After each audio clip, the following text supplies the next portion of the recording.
Hi, I'm Dr. Chris Winter, neurologist and sleep specialist. I'm Dr. Jade Wu, clinical psychologist and behavioral sleep medicine specialist.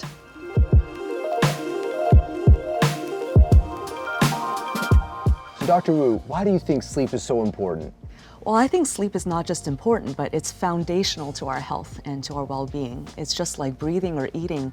We can't live without it. What do you see as the main culprits of junk sleep in our lives? Well, if we can take it to a broader philosophical level, I think it's this big problem of us being addicted to productivity, to stimulation.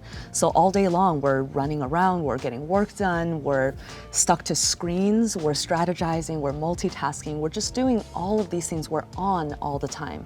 So what we're really missing are these quiet moments where we get to just be with ourselves and be reflective, be quiet, and to let our minds and our bodies reset. And when we're hyper aroused all the time, when we don't get a break, it's kind of like our bodies are acting as if there's a saber-tooth tiger, right around the corner all the time. And so when we have this 24/7 hyper arousal, of course that's going to affect our sleep. Do you think that junk sleep in some part is actually rushing sleep? Like we're not giving it the time that it needs, do you think? I think that's a really good point. I think sometimes we're trying too hard. We're trying to make sleep happen on demand as if it was a button we could press and just shut down. But sleep is not like that, and it's not shutting down. As you know, it's very active and it's very complex, and we need to let our bodies work into it and work up to sleep, transition into sleep in a natural way. To me, the main culprits of junk sleep are just not giving sleep the attention it deserves. I think that we're coming into a place now where we're stopping this view of sleep as a trait. I'm a good sleeper, I'm a bad sleeper, and something that's more of a modifiable variable. So people taking the time, like you said, to relax, to set up an environment that's conducive to good sleep, to eat well, to exercise well, to interact with other people in meaningful ways. These are all the ways that we can really take our sleep, which might be to some degree junky in some situations, and really elevate it to a better level. What do you think are the biggest sleep issues facing Americans today? I think we've got a lot of them. I think that we are completely overscheduled. I think that we are, to borrow your phrase, on way too much and not simply giving sleep enough time to breathe. I also think that we have a skewed perception of it. I think that there's far too much emphasis placed on individuals who struggle to sleep or can't sleep, and maybe not enough emphasis put on individuals who have hypersomnia or sleep too much. It's almost viewed as a positive trait now, that if you get in bed and fall asleep immediately, or if you fall asleep on the couch watching TV or in a church service, that's a good sleeper, when in fact I think we need to change the messaging a little bit, that can be a concerning situation as well too. Absolutely. How do you think the pandemic has affected individuals' sleep? The pandemic has been a bit of a double-edged sword. On the one hand, a lot of people are saying they're sleeping better than ever. For the first time ever, they're working from home, so they don't have to get up super early to beat traffic, or their job is different and they get to be more flexible. So people are sleeping at the times that they want, that fit their biological clock the best, and they're getting the amount of sleep they need. On the other hand, a lot of people are having this COVID-somnia, and this is where people are losing their rhythm. They're losing their natural compartmentalization between day and night, and they're having trouble transitioning. It's like they're checking email in bed late into the night. Because they're working from home, they're always kind of working, and some people are getting up at all different hours because there's no particular thing to get up for. So when their rhythm is thrown off, when they don't have these guardrails on, suddenly their sleep is all over the place. So what do you think are the ways that an individual, if their life has suddenly shifted towards being more at home, can sort of protect against that, how can they get the best out of the situation, which is always a touchy thing to talk about, the silver lining of a pandemic, which I always kind of feel a little bit uneasy about. But how do you think that individuals can sort of capitalize on the flexibility, the new workspace in a way that protects their sleep? I think the most important thing is to pick one get-up time and stick with it, and just be really consistent. And once they get up, put on pants. Actually get dressed, actually start a real day.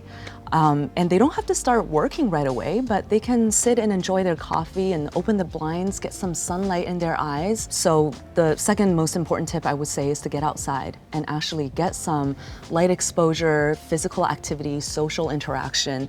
Really show your brain and your body the difference between day and night to help your biological clock really make that contrast, and that helps us to regulate our sleep.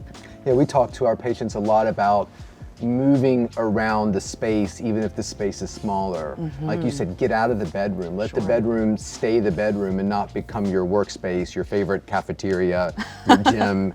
Moving around. Even we've had some individuals actually fake a commute where they get up and have their coffee and read the newspaper in a sunny place or sitting outside before they come back inside to sit to watch, and create those little benchmarks that really improve the circadian rhythm. Yeah, I think that's so smart. And circadian rhythm is really the key here. I think just keeping that consistent rhythm, allowing that rhythm to really go up and down instead of being kind of flat. So I think, yeah, that's super important. So Dr. Wu, somebody wants to make changes tonight. They've bought into the whole, I want to improve my sleep, I want to unjunk my sleep. What are things they can do right now that can make a big difference in their sleep, do you think? I would start with building in a buffer zone. So whenever is your usual bedtime, whenever you usually get sleepy, about an hour before that, start to really ramp down. So it's like if you're driving 80 miles an hour on the highway, you can't just suddenly stop at a stop sign, right? You need to slow down and let yourself roll off into a slower pace. So during this buffer zone, I would say no work, no major goal-oriented activities, no major problem solving, don't fight with your spouse in the bedroom, don't do your taxes. I would take this time to really just become a little more quiet, to get out of your head into your body, and really to close a chapter on the day. Write down things you need to do tomorrow, so you download it from your brain to paper, and acknowledge that there are some things you're anxious about that you can't control right now, and save that for tomorrow too. I think it's wonderful. One of the things that a patient told me one time was that when she has something on her mind, she doesn't necessarily want to get up and address it, turn on lights and everything. So she has this little wooden statue of a rhinoceros, and she just knocks it off the table. And so when she wakes up in the morning, she sees the rhinoceros on the floor, and it's like, oh right, I need to sign that permission note for my child, or I need to deal with my car battery which is dead, or whatever it is. I love those little tricks that people can do to kind of alleviate that anxiety that they have right before they go to bed in a way that doesn't interrupt sleep. But I think thankfulness journals, meditation, writing things down, getting it out on paper is extremely valuable and really important. Where do you stay on exercise? If somebody says, look, I'm really trying to get myself together, I know exercise is a real key component to that. How do you recommend individuals deal with that timing and placement? I think the conventional wisdom is to not exercise too close to bedtime. At the same time, if this is the only time people can get it in, I would rather them exercise than not, So maybe don't run half a marathon, right before bedtime, but certainly doing some stretches, yoga, doing some squats, running, doing some jumping jacks, I think are totally fine. Still, have half an hour between that and bedtime maybe, just to really give your body a chance to wind down. But I think exercise is actually a really nice way to switch gears, to get from too much in our heads into our bodies. Everybody's got a sleep story to tell. There's a reason why sleep is always on the cover of some magazine. So it's a wonderful space to be in, and it's fun to be part of this team, really helping to get the message about good sleep out to the public. Absolutely. And I love that you called it a sleep story, because I think that's so true that we tell ourselves stories about our sleep. We hang our identities on how we sleep sometimes. And sometimes these narratives is really what I hone in on with my patients. As a psychologist, I deal with a lot of, like you said, thoughts about sleep or ways of relating to sleep that are not so helpful. And sometimes it's these expectations that are too rigid, or believing in these myths about sleep that society has perpetuated, and just really trying to clear through the rubble and get to our innate instinct for sleep, our innate desire to have a good relationship with sleep. And I think that's one of the most important jobs we have. For us to truly become friends with sleep and to cherish it and to really prioritize it. So if we can build a resource where people can go to get trustworthy information, I think that's a really good start. With anything that captures public interest, there often becomes this sort of Wild West. Everybody's trying to get a piece of sleep. And I think for the average consumer or the average individual who really wants to elevate their sleep, it does become a little bit confusing as to where to go, who to trust. And I really have been honored and excited to be a part of Sleep.com's mission to be the hub of good information that an individual can trust. I think that's really what makes me excited about being a part of this and really helping people figure out ways to unjunk their sleep.